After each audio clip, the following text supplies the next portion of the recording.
சற்று முன் வெளியான தகவல். பொதுத் தேர்வுக்கு தயாராகும் மாணவர்கள் மின்தடை இருக்கக்கூடாது. மின்சாரம் வாரியம் அறிவுறுத்தல். அரசுதான் பார்க்க போறோம். மறக்காம நீங்க லைக் பண்ணிக்கோங்க, சப்ஸ்கிரைப் பண்ணிக்கோங்க, மற்றவர்களுக்கு தெரியப்படுத்த ஷேர் பண்ணுங்க. பொதுத் தேர்வை முன்னிட்டு தடையற்ற மின் விநியோகம் வழங்குவதை உறுதி செய்யுமாறு துறை சார்ந்த அதிகாரிகளுக்கு தமிழ்நாடு மின்சார வாரியம் அறிவுறுத்தல்களை வழங்கியுள்ளது. பண்டிகை தொடர் விடுமுறைகள் எல்லாம் முடிந்து தேர்வு காலம் தொடங்கிவிட்டது. இந்நிலையில் ஏப்ரல் மாதம் வரை மாணவர்கள் தேர்வுகளுக்கு தயாராவதில் அதிக கவனம் செலுத்துவார்கள்.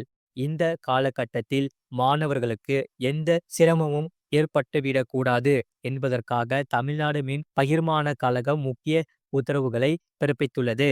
ஒவ்வொரு கோடை காலத்திலும் மின் தடை அதிகரித்து வந்து கொண்டிருக்கும் நிலையில் இந்த கோடை மாதங்களிலும் மின் பயன்பாடு புதிய உச்சத்தை எட்டும் என்று எதிர்பார்க்கப்படுகிறது. மின் தடை ஏற்படாத வகையில் முன்னெச்சரிக்கை நடவடிக்கைகளில் மின் வாரியம் ஈடுபட்டு வருகிறது. முழு லிங்க் கீழே கிளிக் பண்ணி பாருங்க.